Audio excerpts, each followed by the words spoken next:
Hello, Starshine. My name is Liz and this is my channel, Simsational Stories.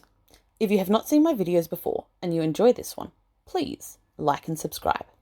And maybe check out my Facebook page where this whole thing began as well. Just be aware that I may be way further ahead there than I am here on my channel. So only look it up if you're alright with spoilers. All relevant links are in the description below. And of course, if you're a Sims player and you'd like to download any of the characters featured in my stories, just search the hashtag Simsational Stories on the Sims 4 gallery. All original content is created by This Is Not Eric. Alrighty then. So, welcome, and what is up, Buttercup? Are you having a good day or a bad day? Whichever your answer, please allow me to distract you from your life and tell you a story, a Simsational story. Before I begin though, I'd like to issue this blanket content and trigger warning. The following story is just Sims, hey. I'm not going to apologise for treating them terribly, if that's what I've done. But I do want to assure you now that although I mean absolutely no harm, I completely understand if you feel unable to consume my content.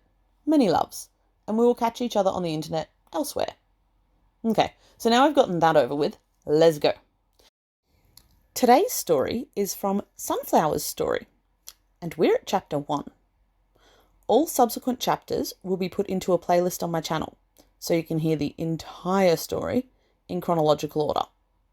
So without further ado, let me introduce you to Sunflower.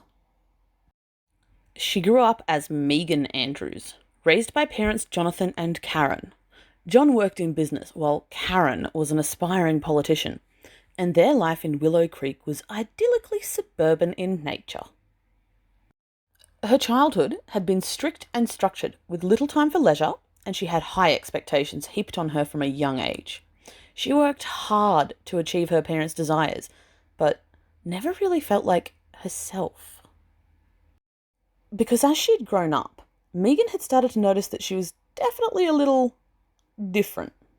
It didn't bother her, but she often found herself talking to both herself and inanimate objects. And sometimes she was just overcome by irrational mood swings. Meghan's parents found themselves confronted by a situation they didn't quite understand, and as a result they often got quite frustrated with their teenage daughter. She had always been so perfect. What had happened to her? Meghan found herself clashing especially with her mother. Karen was an aspiring politician and wanted her daughter to make her proud and be someone she could show off. Meghan felt like none of it was really about her. Like, did her mother even care about who she really was? Karen did care about her daughter, but she didn't believe in letting emotional problems get the better of you. Her mother's attitude frustrated and already overwhelmed and confused Meghan. Obviously, if she could control herself, she would. It just wasn't that easy. The harsh boundaries and expectations her parents put upon her soon became too much. Meghan didn't really know where she was going, but she knew she had to get out. At just 16 years old, she left her parents' home forever. Meghan went through a lot of hard times when she first ran away from home. She spent her first few months homeless on the streets of Simsational and didn't bother with school anymore. It was around this time that Sunflower was born. The confused young teenager just didn't want to be Meghan Andrews anymore, and so she started calling herself Sunflower, and even gave herself a small tattoo to commemorate the change. Sunflower made ends meet any way she could. Bartending was her favourite gig. Being homeless, her expenses were small, but they still existed, and she didn't ever want to go back to her parents for help.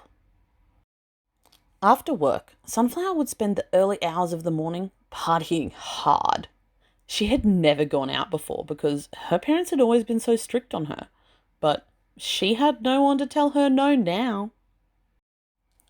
She also had no one to turn to when things went wrong, as they often did.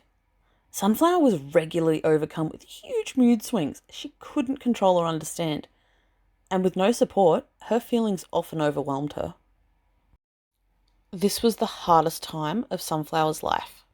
At just 16, she was mentally unstable, homeless, and all alone in the world. What would happen to her? Where would she go? And what would she end up doing with her life? And that brings us to the end of Chapter 1 of Sunflower's story.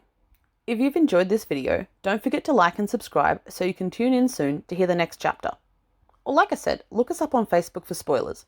Just don't say I didn't warn you. Bye!